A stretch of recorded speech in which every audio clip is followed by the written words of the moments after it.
Edward's Express.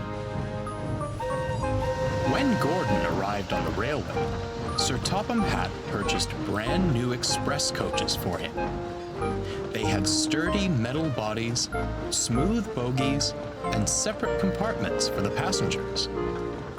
Gordon was well pleased with his coaches. The old coaches felt left out.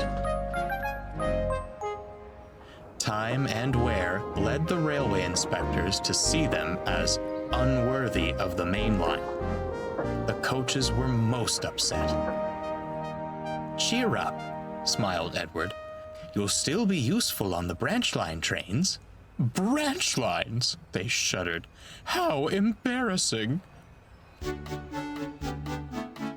While Henry was shut in the tunnel, Edward took over his local trains.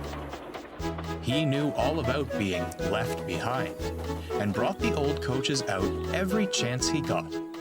This cheered them up, until Gordon voiced his opinions. A pity," he sniffed. "But that's the price of progress. Why, even you would have been a prime express engine at one point, Edward. I suppose it's only natural that modern engines require modern coaches." "Is that so?" smirked Edward. "Why, I think you'd look most distinguished pulling these old dears." "Oh, no thank you," Gordon harumphed. "They'd be open-top carriages before I even reached top speed. Now these are proper coaches," he finished. "Is that what they are? I thought someone had stretched out the goods vans, and you were doing some real work for a change," laughed Thomas. Edward couldn't help but chuckle, and Gordon fumed out of the station. His mood didn't improve on the main line. They were running well. Too well. "Settle down, Gordon," scolded the driver. "You'll do a number on yourself. Make no mistake." Real work," muttered Gordon. "I'll show those engines a thing or two about real work."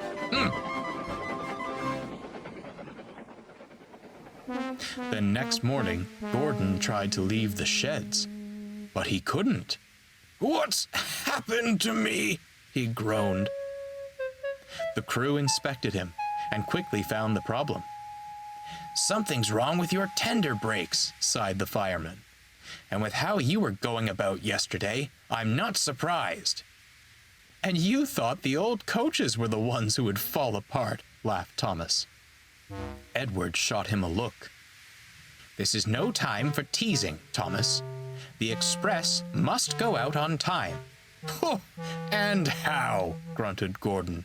"You aren't strong enough to pull those coaches, Edward." Edward glanced at the coaches in the carriage sidings. And then he spotted something else. The passengers were growing impatient. There was no train ready for them, and it would soon be time to leave. The fat controller had just stepped out of his office to see what the matter was, when he saw a most peculiar sight. Edward came steaming in with all the old coaches he could find. The passengers were surprised, but thankful they had a train at all. They hurriedly boarded the coaches, and the fat controller smiled. "Well done, Edward. Most resourceful of you. Don't push yourself too hard now." "I may not match Gordon's pace, sir," smiled Edward, "but I'll have a jolly good try." The guard blew his whistle, and Edward started away.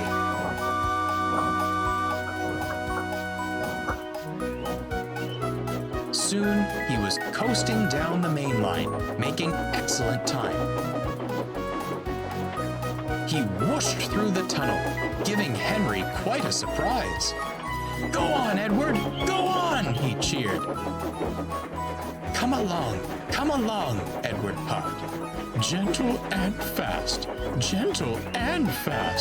cooed the coaches. They were very pleased with Edward.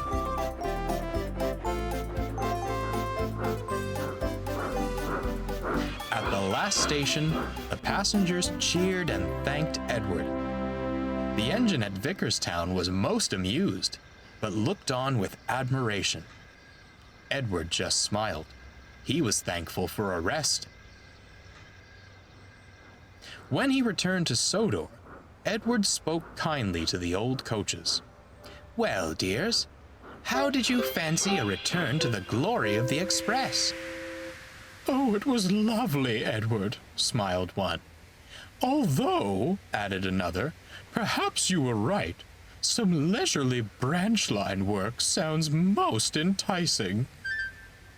"Well," Edward laughed, "I'd say it's time for a well-earned rest in the carriage shed. Come along." That won't be necessary." Gordon slunk up alongside.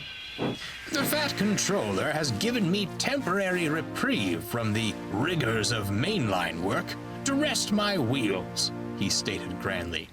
"I shall escort these fine coaches." "That's not what he said," smirked Thomas.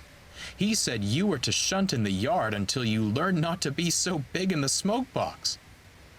"Take us away, then. Double quick, chop, chop," ordered the old coaches. Edward and Thomas laughed. Gordon went red in the face and shuffled silently away.